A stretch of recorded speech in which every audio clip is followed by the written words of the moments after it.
적발이 되어서야 만났지만 다시 헤어져야 합니다.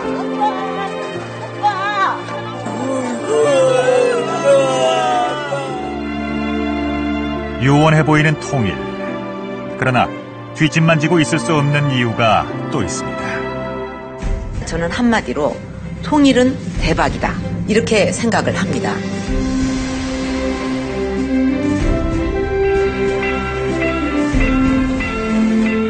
통일은 과연 대박일 수 있는가? 북한은 우리 한국 경제에 신성장 동력을 제공할 수 있는 그런 부분은 분명합니다. 박근혜 정부의 경우는 이 대북 정책에서 통일 정책으로 패러다임 전환하고 있다는 거죠.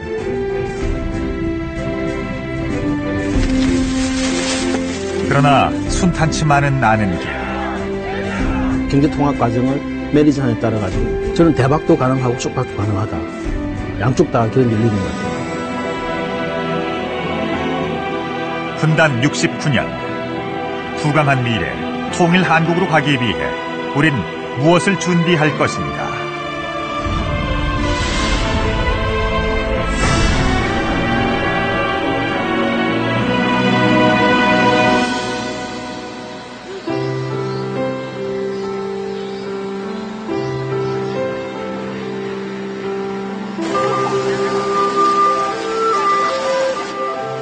상하이에서 북서쪽으로 50km 남짓. 중국 전통극인 곤극의 본고장, 쿤산시입니다.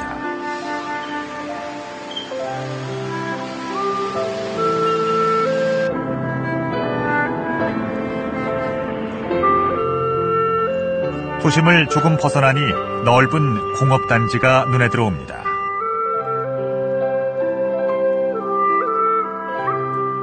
이곳에 동종업계 세계 6위의 태양광 모듈 생산 공장이 있습니다. 그런데 이 업체는 중국이 아닌 타이완 기업입니다. 지난 2006년 타이완의 모기업이 세계 시장을 겨냥해 이곳에 5,400만 달러, 600억 원 가까이를 투자했습니다. 然后呢，再来就是利用太阳能在大陆在中国这个优势的这个有竞争力的这个产业链啊，利用这个地方比较低的这种在 supply chain 这部分的这个成本啊，然后架构整个茂迪的一个全球布局。 관리자들은 모두 타이완인. 생산 라인은 현지에서 고용된 중국인 1000여 명이 배치되어 있습니다. 我们公司的那个福利挺好的，因为不管是过生日啊，还是逢年过节的时候，都会有礼品发送，然后还有购物券什么的。然后这边工作压力嘛也还好，没有那么大。 현재 월 매출이 1억 위안, 우리 돈 170억 원에 이릅니다. 쿤산시의 여러 지원이 성공적인 정착에 큰 도움이 됐다고 합니다. 那对于像比如说税务啊、消防啊等等这些，其实政府也提供我们很多在咨询方面的这个服务，让我们很清楚说，这个法令它的一个规定等等这一些啊，不至于说误解法令或对法令的不了解而出现这种违反法令啊这样一个事情。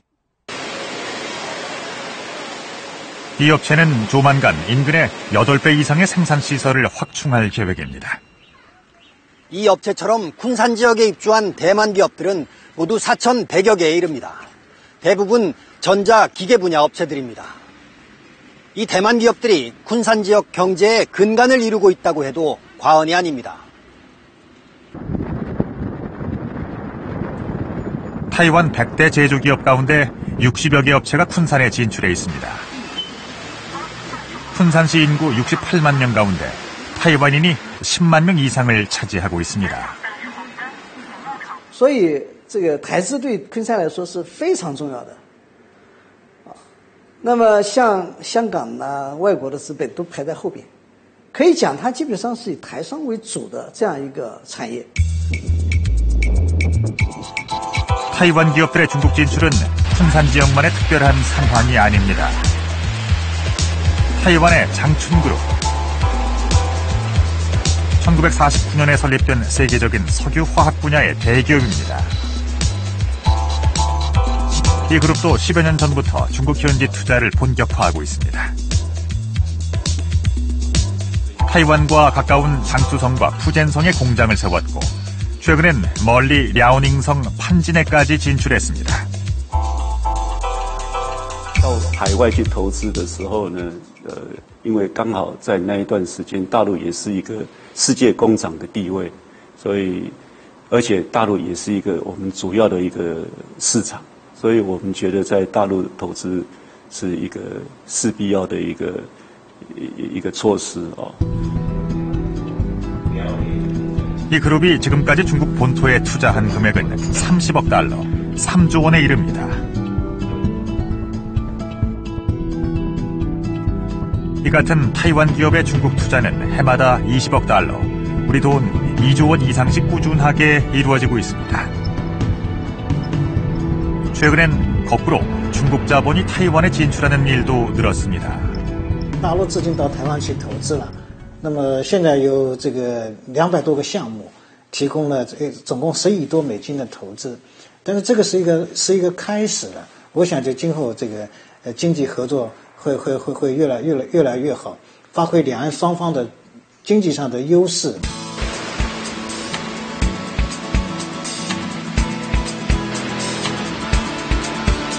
지난 5일 타이베이 세계무역센터에선 국제 사이클 쇼가 열렸습니다.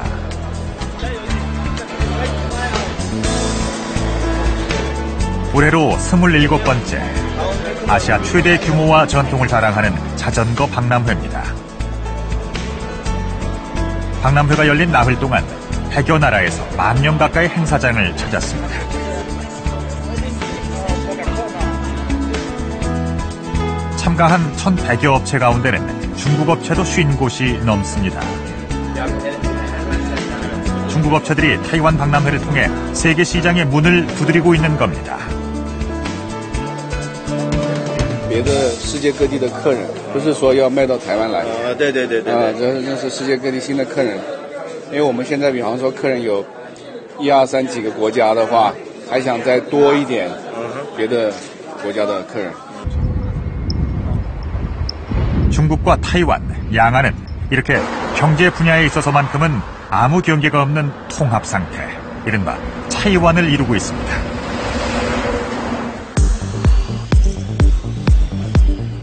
지난 2010년 자유무역협정 FTA에 해당하는 경제협력 기본협정을 맺은 뒤 교역 규모는 더욱 커졌습니다. 지난해 수출입 규모는 2천억 달러 가까이에 달했습니다. 20년 만에 14배 증가한 수치입니다. 那接着下来之后是两岸之间的一些贸易跟产业中间有一些互补的一些因素，所以说两岸之间的话，这个所谓的贸易上的互相的依赖是越来越深。那再加上ECFA 的签订之后，那使得两岸之间的贸易的正常化会逐渐的提高。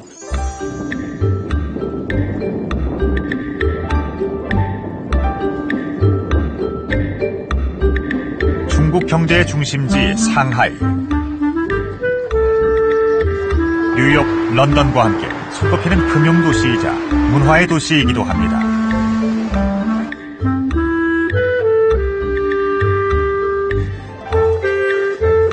문화예술인들의 거리 티엔츠팡은 전통과 현대의 멋이 어울린 서울 인사동과 비슷한 곳이죠.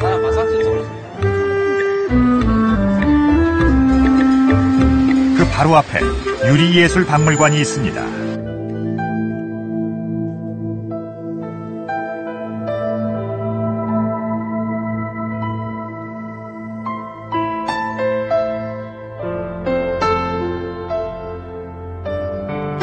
마치 컴퓨터로 그려낸 듯 다양한 유리작품들이 때론 화려하게, 때론 은은하게 빛을 내뿜습니다. 이 유리예술품의 작가는 타이완의 영화감독과 배우 출신 부부. 呈现一朵真实的花朵的时候，我们必须用一个特殊的技术，就是拖拉粗糙法。 한나라 때의 전통 기법을 되살려 현대 중국의 대표적인 예술로 발전시켰습니다. 타이완 출신인 이들이 중국 본토에서 활동하기 시작한 것은 20여 년 전부터. 5년 전엔 아예 상하이에 박물관까지 열었습니다. 但是在双方都开始展开这个交流的诚意的时候，其实我觉得除了经济上的这种快速的成长之外，文化是很重要的一部分，因为文化几乎是没有隔阂的。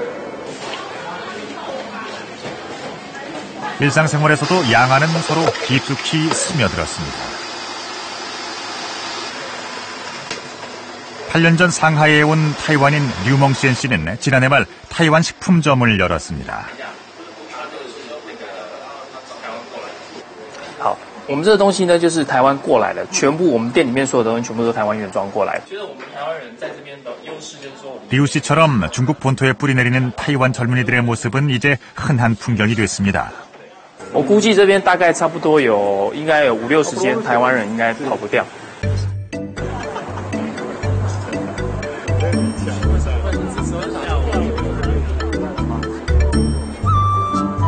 타이완의 수도 타이베이.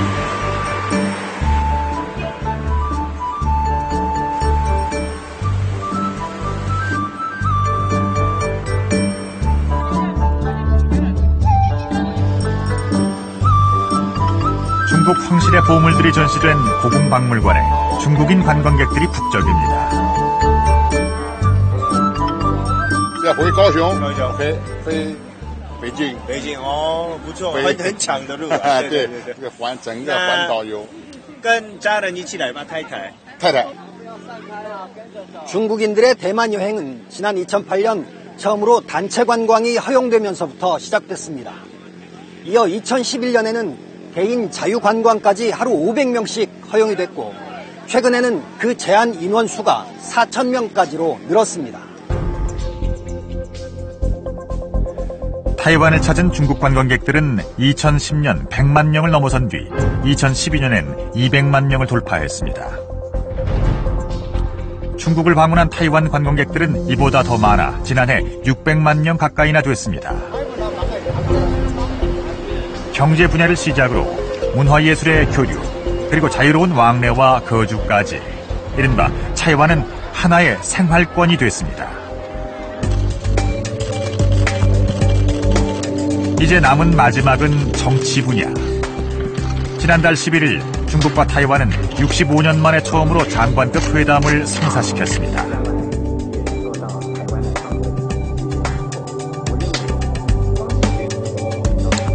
일주일 뒤에는 시진핑 주석이 렌잔 국민당 명예주석과 만나 화해 분위기를 이끌었습니다. 어디서나 경제적인 영향력이 높아짐으로써 이것이 주변부의 효과를 나타내게 되고요. 그러다 보니 정치적으로도 양안 관계가 정치적으로도 대화를 나누는 그런 준비 단계에 들어간 상태라고 볼 수 있습니다. 과거 치열하게 대립했던 중국과 타이완은 이제 경제적인 통합을 넘어 실질적인 통일을 논의하는 단계로까지 접어들었습니다.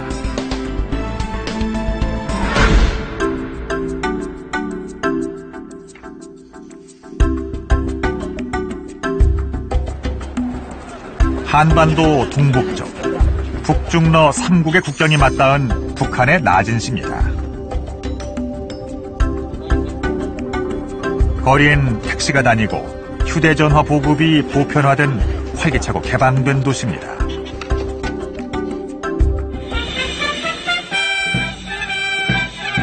지난해 9월 이곳에 새로운 철도가 개통됐습니다.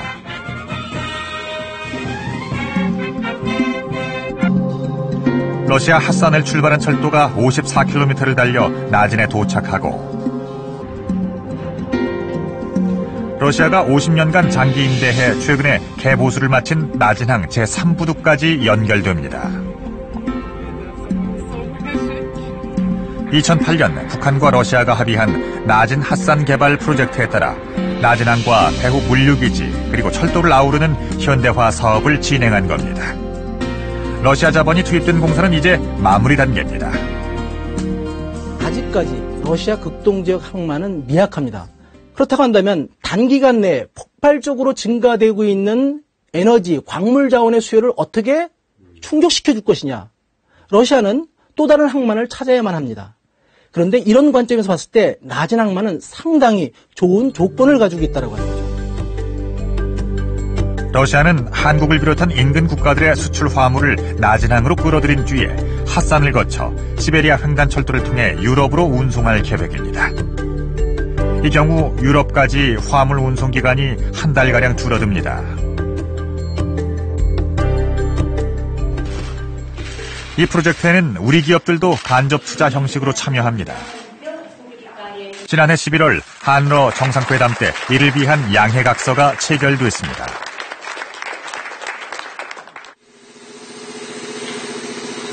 참여업체인 포스코와 코레일, 현대상선은 지난달 현장 실사까지 마쳤습니다.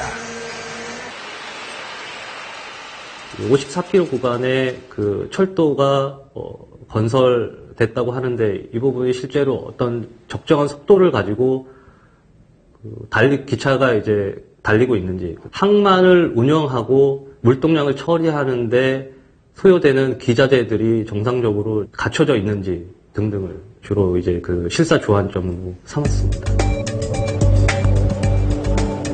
포스코는 우선 물류와 원자재 교육 거점의 가능성에 주목합니다.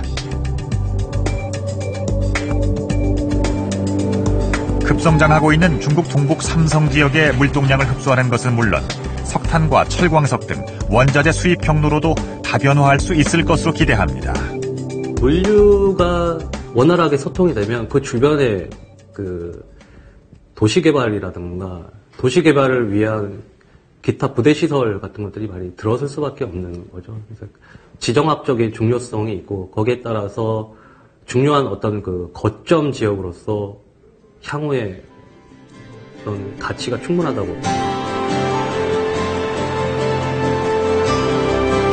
나아가 이 프로젝트는 대한민국을 대륙과 다시 잇는 한반도 종단철도 TKR의 꿈과 닿아 있습니다. 부산을 기점으로 하는 한반도 종단철도는 휴전선을 넘어 원산과 나진을 통과한 뒤 두만강 넘어 러시아로 이어집니다. 이 길에 가스관이 건설되면 러시아의 풍부한 천연가스를 남쪽으로 들여오는 에너지 수송로가 됩니다. 고속철도도 가능합니다. 서울에서 출발해 평양과 신의주를 거쳐 압록강을 건너면 선양에서 베이징으로 가는 중국의 고속철도와 만납니다. 비행기를 타지 않고도 5시간 안팎이면 베이징입니다. 분단 이후 대륙과 단절된 사실상의 섬나라였던 우리나라가 중국으로 또 러시아를 거쳐 유럽으로 대륙을 향해 활짝 열리는 겁니다. 우수한 제품을 실어 나를 수 있는, 그리고 또 값싸게 그리고 저렴하게 실어 나를 수 있는 물류 운송망을 우리가 확보하는 것도 굉장히 중요하고요. 또 러시아의 자원이라든가 가스와 같은 이러한 그 시베리아의 자원들을 값싸게 또 도입하는 것도 매우 중요합니다.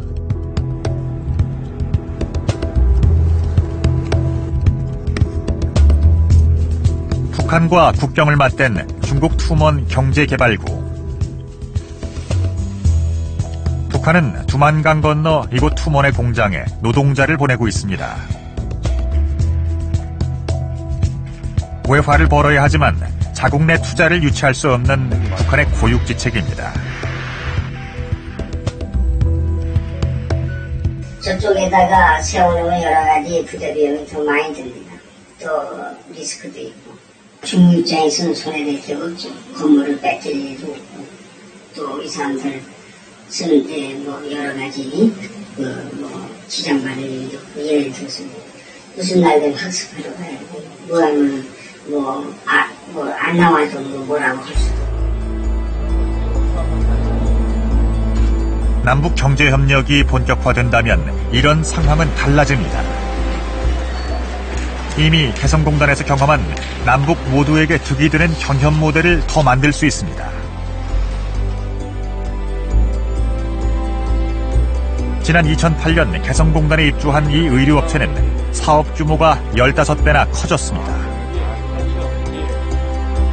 북한 노동자의 임금은 우리의 10분의 1에 불과하지만 숨쉬는 우리 노동자의 못지않아 큰 이득이 됐습니다. 쭉 그 근로자들이 솜씨도 좋고 100% 원부자재, 식자재를 전부 남측에서 올라가고 북측에서는 순수하게 가공만 해가지고 일로 내려오기 때문에 우리 남측도 엄청난 인력 창출해내는 시너지 효과를 가지고 있다. 개성공단 모델이 앞으로도 남북 모두에게 성공이기 위해서는 정치적 변수에 관계없는 안정적인 가동이 필수라고 말합니다. 제3의 공단이 또 생긴다든가 하면은 다 전파가 되겠죠. 그런 것들이 자동적으로. 100년 앞을 내다보고 가는 그런 좀 정책을 해서 그야말로 공단이 지속적으로 이어갔으면 좋겠다. 지난해 북한은 13개의 경제개발구를 발표하고 외자 유치에 발벗고 나섰습니다. 남한의 자본과 기술에 북한의 노동력을 결합하는 투자가 가능해지면 시너지는 막대할 것으로 추정됩니다. 1,000조 원대로 추정되고 있는 북한의 풍부한 지하자원 또한 활용할 수 있습니다. 이 서해안 쪽은 예를 들어서 남포라든가 평양이라든가 그리고 이제 신의주까지 가는 그 축을 보게 되면 경공업을 하기에는 상당히 좋은 그런 산업 입지적인 조건들을 가지고 있습니다. 그런 투자를 상정을 하게 되면 양쪽 북과 남이 같이 이제 상생을 하면서 상호 간의 어떤 협력 효과를 극대화할 수 있지 않을까 싶습니다. 휴전선 249km. 이 휴전선의 병력을 집결시킨 채 남북은 69년간 대치해왔습니다. 긴장이 완화되고 분단 상황이 해소된다면 당장 군병력 규모를 절반 이하로 줄일 수 있습니다. 직접적인 군사비만도 연간 20조 원을 절감할 수 있다는 추산이 나옵니다. 또 국가 신용도 상승이나 외국인 투자 증가 역시 기대할 수 있습니다. 한반도가 대륙으로 열리고 남북의 경제협력이 활발해지고 막대한 분단 비용까지 사라진다면 통일연구원은 장기적으로 6천조 원이 넘는 경제 효과가 발생할 것으로 추정합니다. 급성장할 북한 지역 경제의 GDP 상승 효과만 따졌을 때의 얘기입니다. 인구 7,500만의 그 시장과 그 다음에 북한 지역에 대한 어떤 대규모의 투자와 개발, 그 다음에 이걸 통해서 이루어지는 이 중국 동북부와 러시아 극동 시베리아, 그 다음에 일본을 포함하는 하나의 거대한 동북아 경제권에 한국이 중심이 될 수 있거든요. 한국은 사실은 대단히 매력적인 나라가 되겠죠. 2050년 기준으로 1인당 국민소득 8만 6천 달러가 되고 우리나라가 글로벌 경제의 허브가 된다는 전망도 나옵니다. 남한 지역의 경제 성장률은 1년 성장률로 환산할 때 한 0.8%포인트 증가시키는 것으로 봅니다. 그다음 북한 지역은 경제 통합이 순조롭게 이루어지고 그 통일이 이루어지면 연평균 성장률이 최대 13% 정도까지 달하는 것으로 나오고 있습니다. 하지만 통일이 곧 무조건 대박을 약속하는 것은 아닙니다.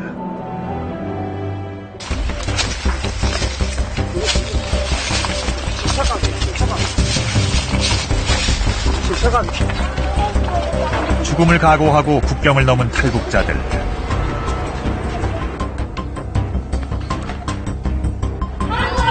하지만 남쪽에서 이들을 기다리고 있는 것은 차가운 현실의 벽입니다.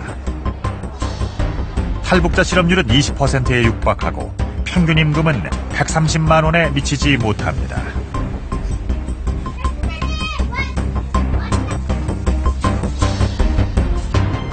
안 해본 일이었고요. 가스 LPG 충전소 충전도 해봤고 그다음에 영업일도 해봤고요. 나름대로 3D 업종이나 이런 걸 가리지 않고 열심히 일했습니다. 탈북 학생들은 성적 부진에다 차별과 따돌림에 시달리다 보니 학업 포기 비율도 높습니다. 흉내내고 말할 때 따라오고 말하면 좀 왕따인가? 친구 사귀는데 좀 몇 명 없어요. 남한 사회에서 어떤 일종의 외계인이라든가 어떤 이방인 같은 그런 느낌을 많이 받았어요. 남한에 정착한 탈북자의 약 8%가 다시 떠난다는 집계도 있습니다. 준비 없이 갑작스런 통일 상황을 맞게 되면 지금과 같은 탈북자 문제는 더욱 심각해질 가능성이 큽니다.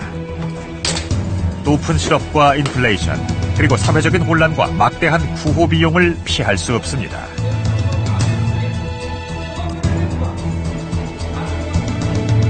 고용을 유지시켜주고 생계를 보장해주고 통일된 이후에 통일 전과 보다 더 나은 삶의 질이 보장된다면 그분들은 오지 않겠죠. 오로지 월남 또는 월경 이외에 생존할 수 있는 방법이 없다라고 하면은 대규모로 이동하겠죠. 그렇지만 그때는 뭐 막을 재간도 없고 막을 이유도 없고. 통일 독일은 갑자기 찾아온 통일의 충격과 혼란을 막대한 재정 투입으로 극복했습니다. 동독 지역의 산업 기반 구축과 학교와 병원 건설, 주민들의 소득 보전과 노후 보장을 위한 보조금 지급 등 당시 2조 유로, 우리 돈으로 3,500조 원이 넘는 천문학적인 돈을 쏟아부었습니다.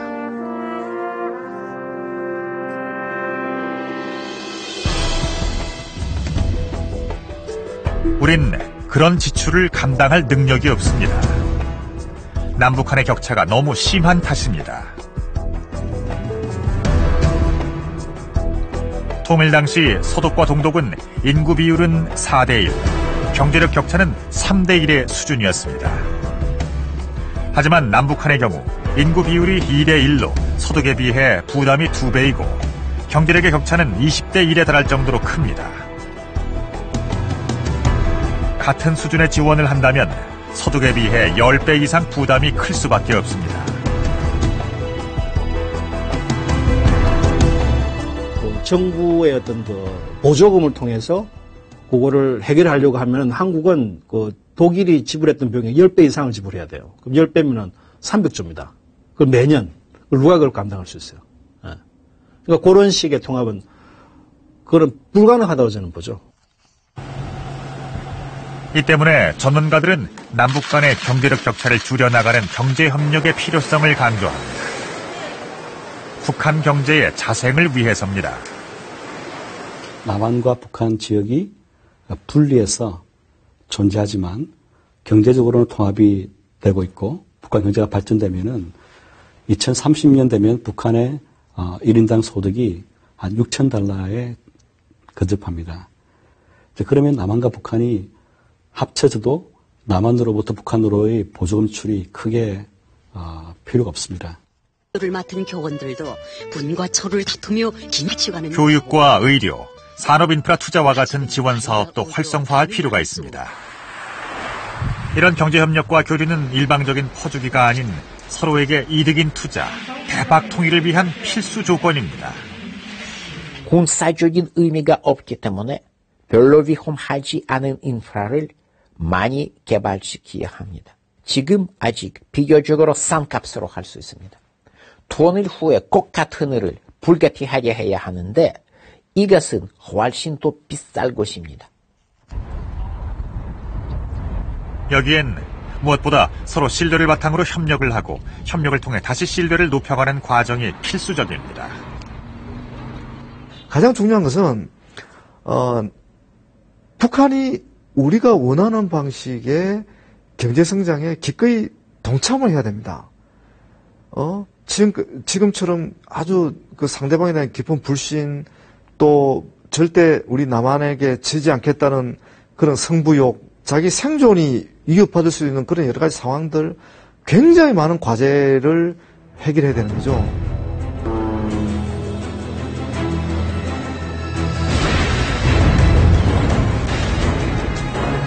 2차 세계대전 뒤 중국 지배권을 둘러싼 치열한 싸움. 이른바 국공내전 끝에 패배한 국민당은 타이완으로 건너갑니다.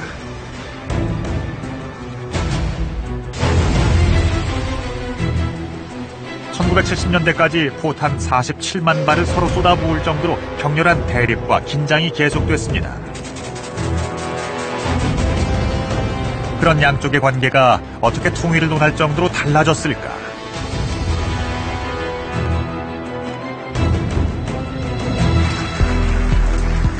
1983년 중국은 상대의 존재를 인정하는 일국 양제의 원칙을 확정하고 정치와 분리해 경제 교류를 시도했습니다. 先经后正，先易后难，循序渐进，把握节奏。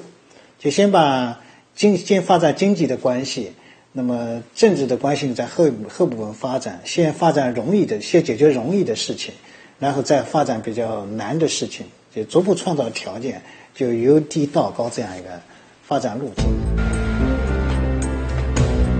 우편 통신과 무역, 상호 왕래 이 세 가지를 가능케 한 이른바 삼통 정책을 2001년 시작했습니다.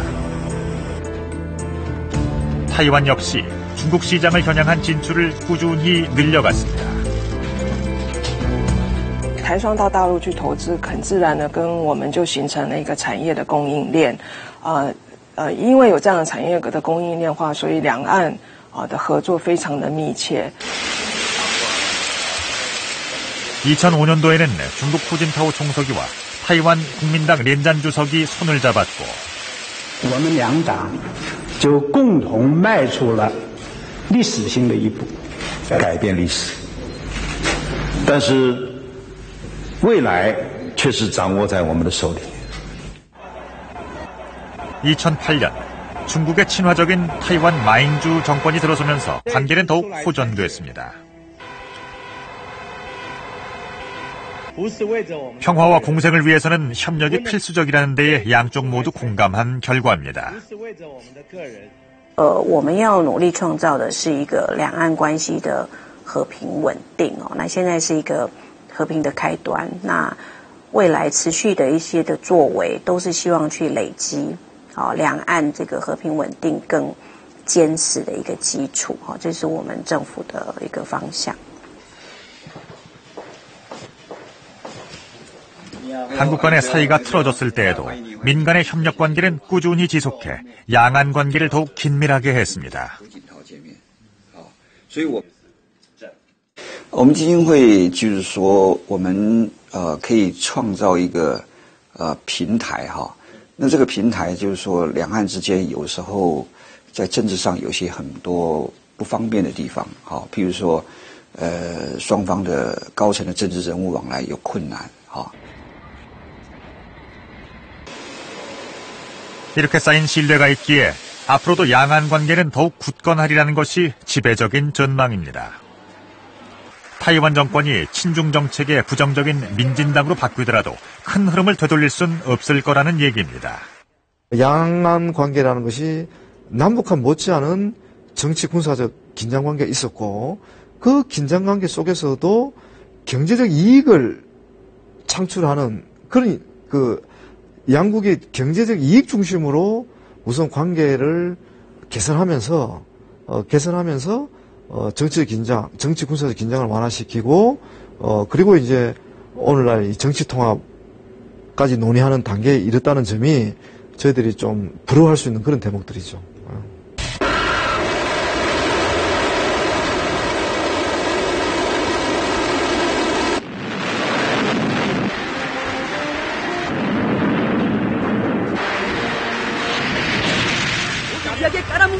북한과의 협력과 합의는 그 자체가 도전입니다.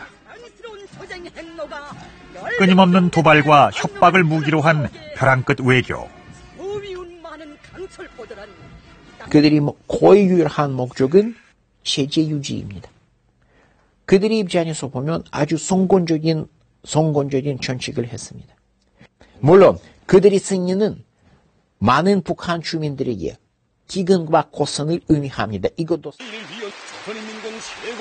만약 남북교류와 통일 논의가 체제 유지를 위협한다고 판단한다면 북한 지도부의 협조 가능성은 작아집니다. 핵 문제도 역시 걸림돌이죠. 북핵 문제의 해법을 도출하지 않는 한 미국을 비롯한 국제사회의 지지를 얻어내기는 힘들기 때문입니다. 이런 안팎의 어려움을 해결해가기 위해서라도 남과 북의 대화와 신뢰 회복이 먼저 필요합니다. 교류 협력의 끈은 적어도 놓지 않는 게 상당히 중요하다. 남북 간의 대화가 끊기면 결국에는 어떤 이런 정치적이라든지 군사적으로 좀 더 위협이 증가할 수가 있기 때문에 이런 것들은 교류 협력을 지속적으로 유지를 하는 것이 이런 것도 좀 막는 데 도움이 된다고 저는 생각을 하고 있습니다. 한국의 미래를 전망하는 두 개의 상반된 보고서가 있습니다. OECD 보고서는 한국 경제의 그림자를 비춥니다. 2038년이 되면 한국의 잠재 성장률이 1%로 추락해 OECD 국가 가운데 최저치까지 떨어진다고 전망합니다. 저출산과 노령화로 성장의 한계에 다다른 우리 경제의 모습입니다. 산업화 모델이 사실 거의 이제 한계점에 동착을 하고 있거든요. 그리고 경제 구도가 고도화되면서 성장률이 떨어지고 있습니다. 그러니까 청년 실업과 고실업 구조, 그러면서 복지 문제 등 다양한 지금까지 기존 모델의 성장의 한계력이 나타나고 있거든요. 다른 한편엔 2050년 국민소득 8만 달러를 넘어서며 프랑스와 독일은 물론 일본까지 넘어서는 미래가 펼쳐집니다. 바로 남북한의 통일이 성공적으로 진행됐을 경우의 전망입니다. 남북한을 합친 경제력이 지금 소위 말하는 G7 국가인 프랑스나 독일은 추월할 수가 있고 일본마저도 우리 세대 내에서 따라잡을 수 있다는 그런 결과가 나왔습니다. 성장의 한계를 깨고 미래의 경제 대국으로 뻗어나갈 한반도의 미래, 통일 한국.